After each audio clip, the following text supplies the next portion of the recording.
सतनाम शाहे बंदगी सभी भक्त आत्माओं को, सभी साधु संत समाज को।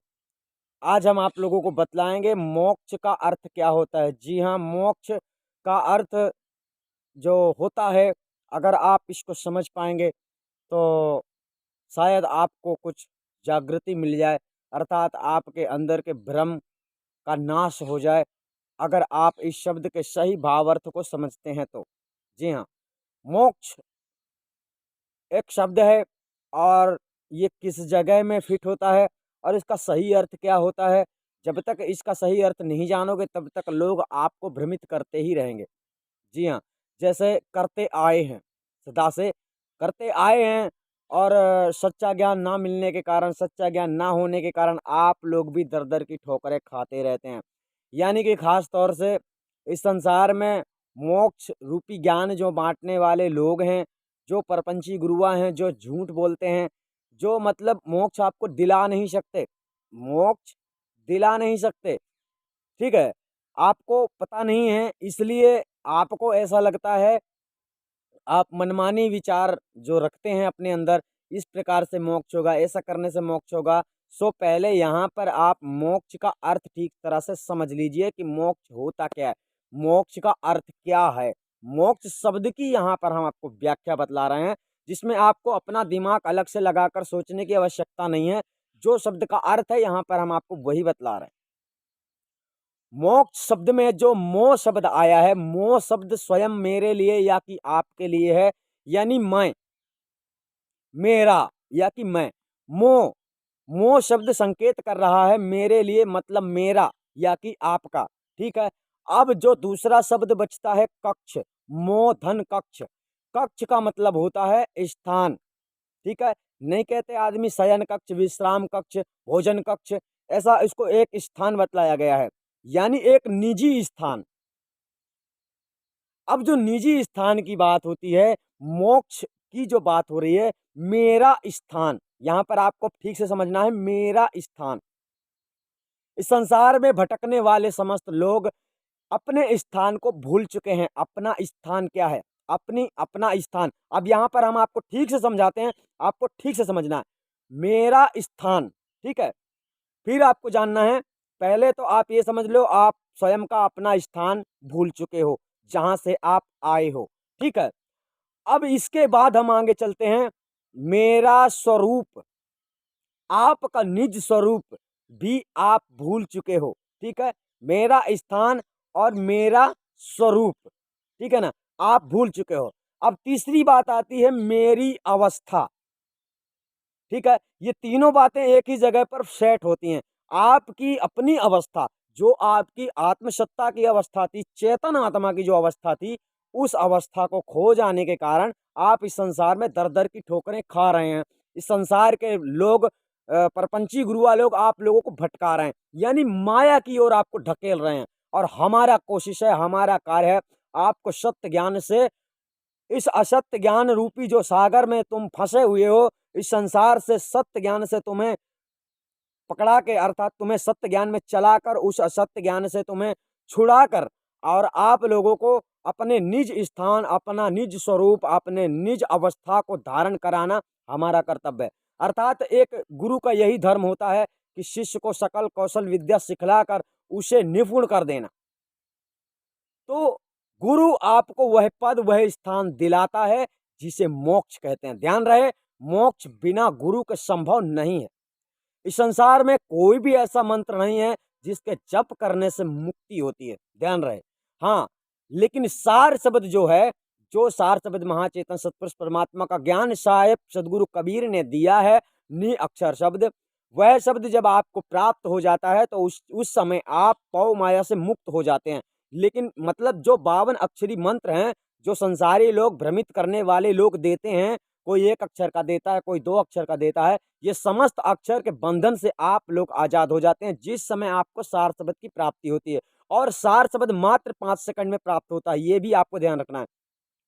अब यहाँ पर हमने आपको मोक्ष की व्याख्या बतलाने के लिए इस वीडियो को बनाया है, तो मोक्ष की व्याख्या आपको अच्छी तरह समझना। मोक्ष का हम पर्यायवाची शब्द लेते हैं, तो मोक्ष का पर्यायवाची शब्द होता है उद्धार। अब उद्धार किसको कहते हैं, उद्धार भी हम आपको समझा देते हैं। आप किसी के ऋण हो जाते हैं, ऋणी हो जाते हैं, तो आप कर्जदार हो जाते हैं।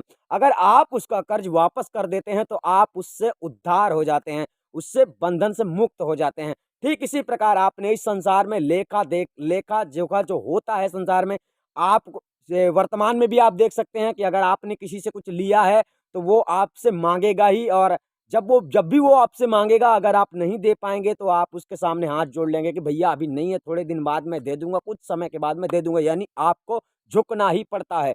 यही यही रवैया, यही संसार का, सृष्टि का नियम, निरंजन के विधान में है कि आदमी अपने ही कर्म से उस निरंजन की भरपाई कर सकता है। अर्थात जो ऋण है, जो तुम उसका दिया हुआ सब कुछ खा रहे हो, जब से ये स्थूल शरीर माया में जितना आप विचार व्यक्त करते हो, अपना विचार लगाते हो, अपनी बुद्धि शक्ति का प्रयोग करते हो, ये सब कुछ निरंजन का है। कहने का तात्पर्य आप उसके ऋणी हैं। तो आप उसके ऋणी हैं, तो इस ऋण से मुक्त होने के लिए आपको क्या करना पड़ेगा? आपको सदगुरु कबीर साहब के बताए हुए मार्ग पे चलना पड़ेगा। उस मार्ग पे अगर आप चलते हैं तो सदगुरु के खजाने से, यानी सदगुरु के खजाने से आपको, यानी बंदी छोड़ कबीर परमात्मा के खजाने से आपको वह मुक्त कर देता है। अर्थात उसके नाम की कमाई जब आपके पास होने लगती है, जब आप उसके नाम की कमाई करते हैं, तो उससे वह आपको अपने खजाने से उसका ऋण वापस कर देता है। आपको इस तरह से यहाँ पर समझना है, ठीक है। हालांकि यहाँ लेन देन की बात नहीं चल रही है, लेकिन आपको जो कर्म किए हैं आपने जन्म जन्म से, ना जाने आपने क्या कर्म किया है, ये हमें नहीं पता, ये तो आपको ही पता होगा। और यह कि जो गणित का हिसाब किताब रखता है निरंजन, उसको पता होगा तुमने किस जन्म में क्या किया है, कितना सजा अभी तुम्हारी बाकी है। तो ये सजा साहेब अपनी तरफ से यानी कम करवा देता है, खत्म करवा देता है, अगर आप सदगुरु के बताए मार्ग पे चल पड़ते हो तो। क्योंकि सबको देने वाला वही दाता है और वही सबको देता है। परंतु हमें यहाँ पर समझना है कि इस संसार में गुरु क्या देता है, तो गुरु आपको सारा कुछ देता है। अर्थात गुरु ही एक ऐसा श्रेष्ठ जगत में होता है जो तुम्हें जो नहीं मिल पा रहा है ना, वो दिलाने की क्षमता रखता है। पर गुरु क्या करता है? गुरु आपको मार्ग प्रशस्त करता है। मार्ग प्रशस्त करने का मतलब ये नहीं है कि तुम्हें जहां पता नहीं है हम तुम्हें वहां जाने के लिए बोल देंगे, ऐसा नहीं है। गुरु बतलाएगा ये कौन सी वस्तु है, ये कौन सी चीज है। गुरु ही हर चीज की पहचान कराता है, ध्यान रहे, गुरु ही हर चीज की पहचान कराता है। गुरु इसीलिए जगत में महत्वपूर्ण माना जाता है कि आप लोगों को निर्णय नहीं करना चाहिए कि सत्य यही है। सत्य वही निर्णय कर सकता है जो सत्य से अवगत हो जाता है, जिसको पता चल जाता है कि ये सत्य है। तो गुरु ज्ञानी श्रेष्ठ इसीलिए माना जाता है कि उसे जानना नहीं पड़ता, वो तो पहले से जान के बैठा हुआ होता है और उसके बाद में आपको बतलाता है। अब फर्क यहाँ पर ये पड़ता है कि एक ही बात को इस संसार में लोग 10-10 प्रकार से बता रहे हैं। तो आपको समझना है कि 10 प्रकार से बता रहे हैं तो सही कौन है। जब तक आपको सही निर्णय वाला ज्ञान नहीं प्राप्त हो जाता है, तब तक आपको मिथ्या लोगों के बातों में नहीं आना चाहिए। यानी जो लोग मिथ्या वार्तालाप करते हैं, जो फालतू की बातें करते हैं, महावाक्य लगाते हैं। महावाक्य कुछ ऐसे वाक्य होते हैं जिन वाक्यों को सुनकर आपको ऐसा लगता है इतना बड़ा शब्द, इसका वास्तव में क्या अर्थ होगा। जानते हो, आपको विशेषता पता नहीं है साहेब की वाणियां कैसी हैं। साहेब की वाणियां पहेली के जैसी है, क्योंकि परमात्मा का वर्णन तो कोई कर नहीं सकता है और परमात्मा का संदेश सदगुरु ने दिया है, तो फिर कैसे दिया है? इसी तरह दिया है कि पहेली के रूप में। यानी इस संसार में कहीं हिरण को साहब ने ले लिया, कहीं वृक्षों को ले लिया, कहीं फूल को ले लिया, कहीं पशु पक्षी, किसी को भी साहब ने लेकर उदाहरण किया। यानी इस संसार में बकुला कौवा, इस सब का उदाहरण साहब ने इस तरह से दिया है, समझने के लिए दिया है। इसलिए नहीं दिया है कि तुम हंस हो, तुम उड़ने वाले हंस हो, ऐसा नहीं है, उन्होंने समझाने के लिए कहा है। हंस की जो गति होती है, गति मतलब यही होता है कि वहां कौवा नहीं पहुंच सकता। अब कौवा का मतलब यहाँ पर साहब ने इसीलिए कहा, जो हंस होता है, जो ज्ञानी होता है, जो चेत जाता है, जो जो समझ लेता है, उसके बुद्धि को पकड़ना कौवे जैसे बुद्धि वाले व्यक्ति के बस की बात नहीं है, ठीक है ना। तो आपकी बुद्धि तीव्र तब होती है जब आप सत्य से लगन लगा लेते हैं, जब आपको सच अच्छा लगने लगता है, जब आपको सत्य मीठा लगने लगता है। और सत्य ही जब आपको कड़वा लग रहा है तो सत्य सत्य को छोड़कर असत्य में जाने वाला व्यक्ति माया के अधीन माना जाता है, माया का गुलाम गिदड़ माना जाता है। वो चाहे कितना भी होशियार अपने आप को समझे, लेकिन सत्य से आगे कुछ भी नहीं है संसार में। सत्य को आगे ही रखना पड़ता है। तो सत्य को लेकर चलोगे तो मुक्ति संभव है। यानी आपको छूटना ही पड़ेगा और वो छोड़ना ही पड़ेगा उसको। तो साहेब का जो संविधान है, तो संविधान को ना समझने का कारण यही है कि शब्दों का अर्थ लोग नहीं समझते हैं। मोक्ष का अर्थ हमने आपको बतलाया, मो मतलब मैं या कि मेरा, और कक्ष मतलब स्थान। आपका स्थान, पद स्थान दिलाने वाला कौन है? गुरु है श्रेष्ठ गुरु। तो गुरु क्या देता है? गुरु वही देता है जो हमने आपको बतलाया, वेदी गुरु से आपको सार शब्द प्राप्त करना, और सार शब्द की प्राप्ति 5 सेकंड में होती है। अगर आज तक आपको गुरु मिल गया, सार शब्द नहीं मिला है, तो फिर ये समझिए कि आपको उसने वह पद स्थान नहीं दिलाया है। कोई तो कहता है ये माला जपो, कोई कहता है सतनाम जपो, कोई कहता है ये जपने वाला सिस्टम जितना है, जपने वाला ध्यान करने वाला सिस्टम जितना है, ये सब कुछ मतलब मिथ्या है। इससे आपको पद प्राप्ति नहीं होगी। पद प्राप्ति जो गुरु से मिल गया, उससे आगे आपको कुछ नहीं मिल सकता। इस संसार में बहुत सारी चीजें हैं, इस संसार में बहुत सारी चीजें हैं। आप एक पौधा होता है, पौधे का भी आप पता नहीं कर सकते कि इसका नाम क्या है, आप नहीं जानते, आपने पहली बार देखा। इस संसार में सब कुछ है, लेकिन उससे अवगत कराने वाला गुरु ही होता है कि भाई ये कौन सी वस्तु है।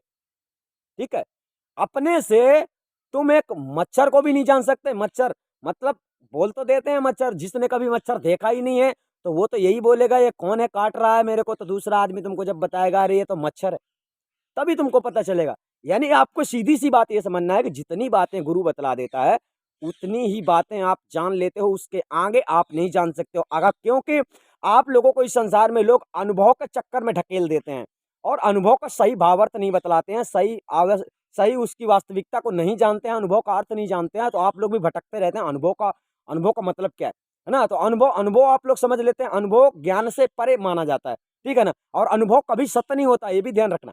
अनुभव कभी सत्य नहीं होता है। अनुभव केवल अनुमान लगाने वाली बात को कहा जाता है। आप अनुमान लगाकर कांटे में रखोगे, कांटे में कौन सा कांटा? पलरा होता है, जो तराजू होता है। अनुमान लगा के आप 1 किलो आटा उसमें रखोगे, कभी पूरा नहीं होगा, कम ज्यादा थोड़ा बहुत होगा ही। तो उसको फाइनल कैसे करोगे? फिर उसके बाद आप कांटे में रखते हो उसको, तब कांटे से पता चलता है कितना कम है, फिर उसको पूरा करते हो। अनुभव अनुमान को कहा जाता है। ठीक है, इस संसार में अनुमान आपको लगाकर चलना, हमें क्या करना चाहिए क्या नहीं करना चाहिए, इस प्रकार का अनुभव आपके अंदर होना चाहिए। अनुभव के नाम पर दुनिया को भ्रमित करने वाले लोग उल्टे सीधे अर्थ बतलाकर आप लोगों को भ्रमित करने के चक्कर में रहते हैं।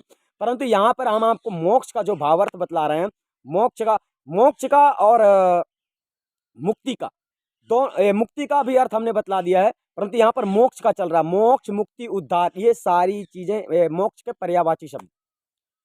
तो एक ही शब्द की जो जो वास्तव में सही व्याख्या आ रही है, वही व्याख्या हम आपको समझा रहे हैं। आपका जो निज स्थान है, जासो नाता आदि का, जासो नाता आदि का बिसर गया सो ठौर, ठौर का मतलब स्थान होता है।